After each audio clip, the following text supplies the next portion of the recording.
દેશભરમાં લોકો smart meter લગાવવાનું ઈચ્છતા નથી, તેમ છતાં અમુક સ્થાપિત હિતોના લીધે તંત્ર સ્માર્ટ મીટર જોર જબરજસ્તીથી લગાવે છે। કેટલાક નિષ્ણાંતો દ્વારા સ્માર્ટ મીટરને લઈને સવાલો ઉઠાવ્યા છે અને તેના નુકસાન પણ જણાવ્યા છે, તેમ છતાં પ્રજાનો અવાજ સંભળાતો નથી। વડોદરાના વોર્ડ નંબર 16માં દંતેશ્વર વિસ્તારમાં ભવ્ય દર્શન એપાર્ટમેન્ટમાં સ્માર્ટ મીટરનો વિરોધ કરવામાં આવ્યો હતો। સ્થાનિક રહીશોના કહેવા પ્રમાણે તે લોકોને ખબર જ નથી કે આ સ્માર્ટ મીટર લગાડીને જતા રહ્યા છે। સ્થાનિક રહેવાસીઓની જાણ બહાર આ કામગીરી થઈ ગઈ। સ્વામિક રહેવાસીને જ્યારે ખબર પડી કે તેમના મીટરની લાઇટ બંધ થાય છે તો તે લોકો જીબીમાં જઈને સ્માર્ટ મીટર માટે રજૂઆત કરી કે મીટર લાઇટો બંધ ચાલુ થાય છે। જીબીના અધિકારીઓએ કીધું કે તમારું સ્માર્ટ મીટર નાખેલું છે। સ્થાનિક રહીશો દ્વારા કીધું કે અમારે સ્માર્ટ મીટર જોઈતું નથી। અધિકારીઓના જણાવ્યા અનુસાર આખા ગુજરાતમાં આ જ મીટર લગાડવામાં આવશે। હજુ રહીશો મૂંઝવણમાં છે કે સ્માર્ટ મીટર આવવાથી લાઇટ બિલમાં વધારો થશે અને વડોદરા શહેરમાં કેટલાય ઘરોમાં સ્માર્ટ મીટરથી વધારે બિલ આવ્યું છે। રહીશોના વિરોધ વચ્ચે પણ તંત્ર પ્રજાનો અવાજ સાંભળતું જ નથી। સ્માર્ટ મીટર નહીં નાખો તો અમે તમારું કનેક્શન કાપી નાખીશું તેવું જણાવવામાં આવ્યું હતું તેવું રહીશોએ આક્ષેપો કર્યા હતા। જીઈબીના અધિકારીઓ સ્થાનિક રહીશોને જવાબ બરાબર આપતા નથી, જેને લઈને પણ સ્થાનિક રહીશોમાં નારાજગી ફેલાઈ હતી। અમારી એ સમસ્યા છે કે આ લોકો વગર અમને કોઈ પણ જાતની જાણ કર્યા વગર એક તો અહીંયા આગળ સ્માર્ટ મીટર નાખવા માટે આવ્યા। અમારે બધા મીટરો બધાના સારા જ ચાલે છે, પછી સ્માર્ટ મીટર નાખવાની કોઈ જરૂર જ નથી ને।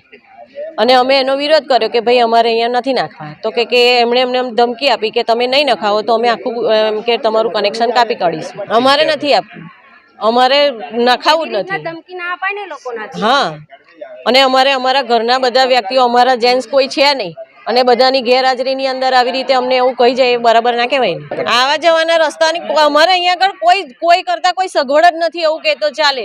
નથી સ્ટ્રીટ લાઇટ, નથી રોડ, રસ્તા, પાણી, કશાની વ્યવસ્થા નથી। ઇલેક્શન આવી રહ્યું છે તો અમે તો કોઈ વોટ જ નથી આપવાના, બહિષ્કાર કરવાના જ છે। અમે આખી સોસાયટી વાળાએ બધાએ નિર્ણય જ કર્યો છે કે આ વખતે કોઈએ વોટ આપવાનો નહીં। સાહેબ, હું ભવ્ય દર્શન અપાર્ટમેન્ટમાં રહું છું, દિવ્યા ટાવર 201। હવે લાસ્ટ 7 મહિના કે 6 મહિના પહેલાં, આમ તો વર્ષ જેવું લાગે છે મને, હું સેકન્ડ શિફ્ટમાં નોકરી ગયો હતો અને એ ટાઈમે મારું સ્માર્ટ મીટર એ લોકો નાખીને ગયા હતા। એ મને એનો કશો ખ્યાલ જ નહીં મને। જ્યારે બીજે દિવસે હું ઘરે આવ્યો એટલે મારી ડિસ્પ્લે દેખાતી નથી મારી। જ્યારે બીજે દિવસે ઘરે આવ્યો ત્યારે મેં જોયું તો ડિસ્પ્લે ચાલુ થઈ અને પછી મને તો ખ્યાલ નહીં કે આ સ્માર્ટ મીટર છે કે કયું મીટર છે, પણ મારા ટાવરના લોકોથી ખબર પડી કે આ સ્માર્ટ મીટર લાગ્યું છે। એટલે હું જીબીમાં ગયો અને જીબીમાં જઈને મેં આની રજૂઆત કરી હતી મેં કે સ્માર્ટ મીટર મારે નહીં જોતું, મારે પેલું સાદું મીટર મને નાખી આપો। પણ એમને મને કીધું કે બધાના હવે આખા ઓલ ગુજરાતમાં આપણે આ જ નાખવાનું થશે। કે બીજી વસ્તુ કે મેં કહું આમાં પ્રીપેડ સિસ્ટમ છે તો એ પણ મને પોસાય નહીં, કે મને નહીં ગમે, કે વધારે બિલ આવે છે, આપણે જોયું હતું મીડિયામાં, તો એનો પણ મેં વિરોધ કર્યો તે ટાઈમે અને ત્યારે પણ એ કોઈ કશું ગણકાર્યું નહીં। બીજી વસ્તુ કે મને ખબર થઈ સુધી 6 મહિને મારું બિલ આવ્યું હતું અને 6 મહિના પછી મારું બિલ આવ્યું અને એ ટાઈમ પર મને એવું હતું કે એક સાથે મોટું બિલ આવશે તો હું ભરી નહીં શકું। એટલા પછી હું ત્યાં જીબીમાં ફરી ગયો હતો અને એમને મેં વાત કરી હતી કે હું આવી રીતના અડધું પેમેન્ટ કરું તો ચાલશે, તો કહેશે હા ચાલશે કે। એટલે પછી જે મારું મહિને જે બિલ આવતું હતું મારું 1500-1700 રૂપિયા, એવી રીતના હું દર મહિને આશરે જ બિલ મારું પે કરતો હતો, જે જૂનું બિલ હતું એ પ્રમાણે। પછી જ્યારે નેક્સ્ટ બિલ આવ્યું તો એ પ્રમાણે પછી મારું બિલ અત્યારે આવે છે। 32 મકાનો છે, 32માંથી મને ખબર થઈ હતી 3-4 મકાનો તો લાગી જ ગયું છે।